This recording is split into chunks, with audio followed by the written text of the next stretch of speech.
Hello friends, स्वागत है आपका आज की क्लास में। तो जैसा कि हम पढ़ रहे हैं विसर्ग संधि को आपको बताया गया था विसर्ग संधि किसे कहते हैं, और उसमें जो दुविधाएं हो रही थी कि विसर्ग किस वर्ण में बदल जा रहा है, कभी दंत स में कभी तालव्य श में। तो जैसा कि आपको बताया गया था कि इसे हम विसर्ग संधि के जो नियम हैं उस नियम के माध्यम से हम जानेंगे कि विसर्ग कब किस वर्ण में परिवर्तित होगा। तो आइए आज हम देखते हैं विसर्ग संधि के नियम। विसर्ग संधि के भी कई नियम हैं, ये निश्चित नहीं है, परंतु हम वो पढ़ेंगे जो एग्जाम में पूछे जाते हैं हमारे बोर्ड में या फिर जनरल कंपटीशन में, जो जहाँ से प्रश्न आता है विसर्ग संधि को लेकर के, हम वहाँ उसी नियम को देखते हैं। विसर्ग संधि का रूल नंबर 1 जो है वो कहता है यदि विसर्ग के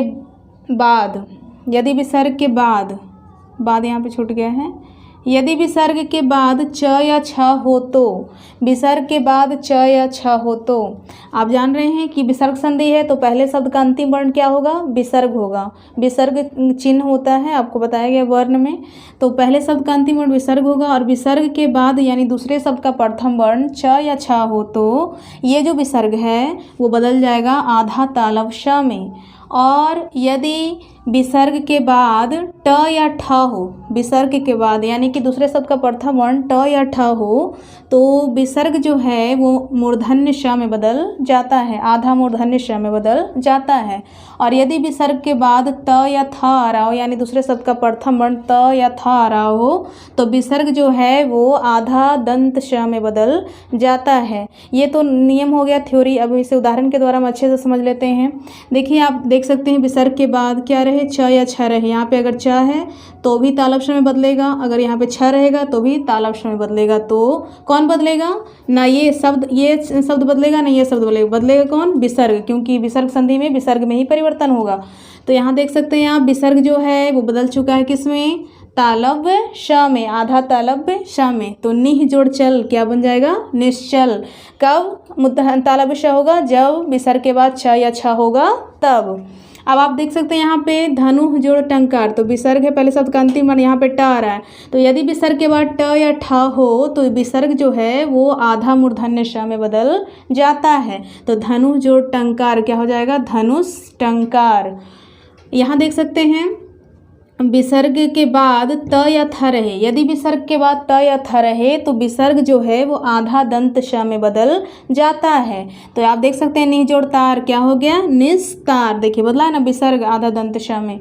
उसी तरह से हम यहाँ देख लेते हैं निह जोड़ छल, तो क्या बन जाएगा, निश्चल। बिल्कुल बन जाएगा, क्योंकि च या छ होगा तो विसर्ग को हम आधा तालव्य श में बदल देंगे। उसी तरह से निह जोड़ ठुर, तो फिर देखिए ट या ठ रहेगा, ट या ठ रहेगा विसर्ग के बाद, तो विसर्ग को क्या चीज बदलना हमको, मूर्धन्य श में, आधा मूर्धन्य श में। तो निह जोड़ ठुर क्या बन जाएगा, निष्ठुर। दुह जोड़ अस्थल, तो क्या बन जाएगा, दुह अस्थल। देखिएगा दुस्स्थल हो जाएगा, क्यों, त या थ रहेगा तो क्या चीज विसर्ग को बदल देना है, आधा दंती श में। देखिए आधा दंती श में बदल रहा है। तो ये रहा रूल नंबर 1 जो कहता है यदि विसर्ग के बाद च या छ हो तो विसर्ग बदलेगा आधा तालव्य श में, यदि विसर्ग के बाद ट या ठ हो तो विसर्ग बदलेगा आधा मूर्धन्य श में, यदि विसर्ग के बाद त या थ हो तो विसर्ग बदलेगा आधा दंत श में। ये था रूल नंबर 1। अब रूल नंबर 2 देखिए क्या कहता है।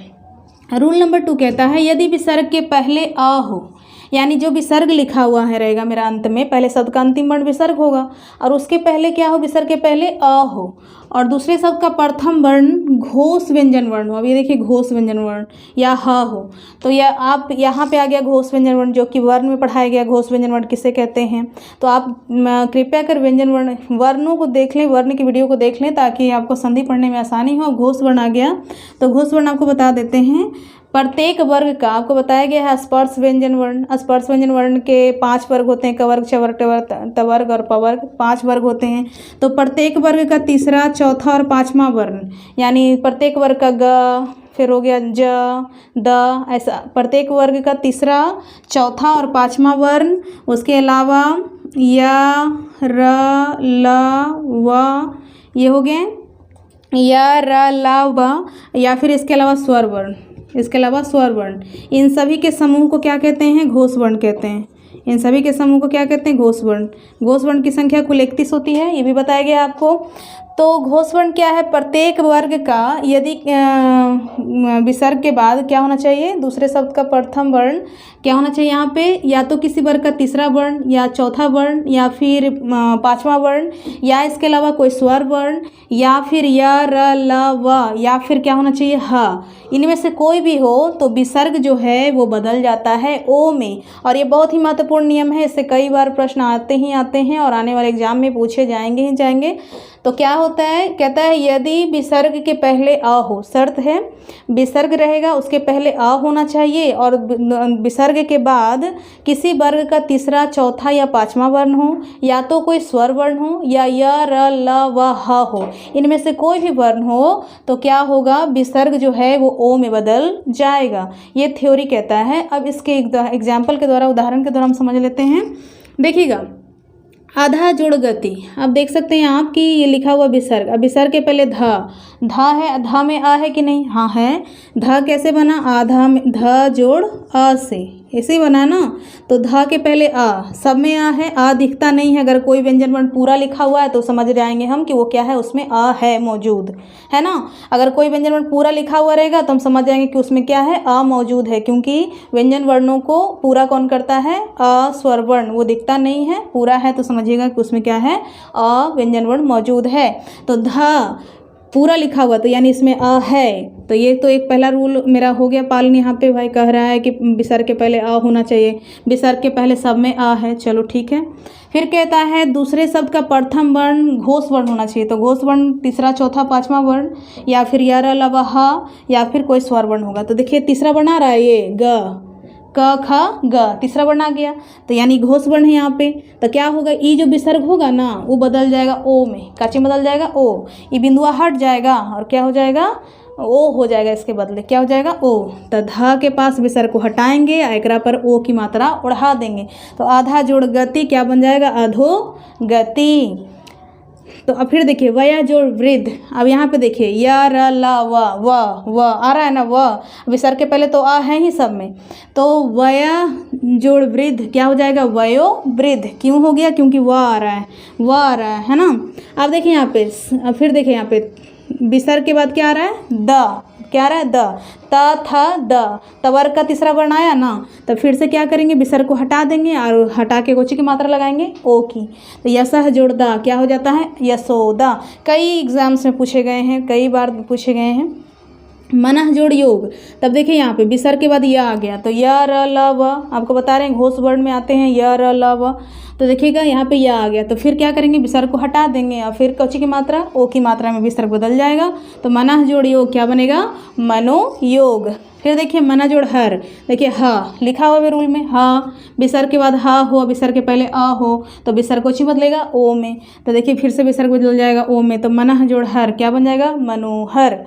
फिर देखिए मनः जोड़ भाव, तो विसर्ग के बाद फिर अरा भ, तीसरा चौथा पांचवा वर्ण, तो प फ ब भ, चौथा वर्ण आ गया ना। तो देखिए चौथा वर्ण आ गया, तो अब क्या करेंगे, विसर्ग को हटा देंगे और विसर्ग को बदल देंगे ओ में, तो मनः जोड़ भाव क्या बन जाएगा, मनोभाव। इसी तरह से और भी कई सारे उदाहरण हैं, तो आपको ध्यान में रखना है कि यदि विसर्ग के पहले अ हो यानी कोई व्यंजन वर्ण पूरा लिखा हो तो उसमें हम जान जाते कि वह है। यदि विसर्ग के पहले अ हो, विसर्ग के बाद कोई घोष वर्ण आ रहा हो या फिर य र ल व ह, इसमें से कोई भी आ रहा हो या कोई स्वर वर्ण आ रहा हो। घोष वर्ण किसे कहते हैं, व्यंजन वर्ण में आपको बताया गया है, ये इसे आप देख लें।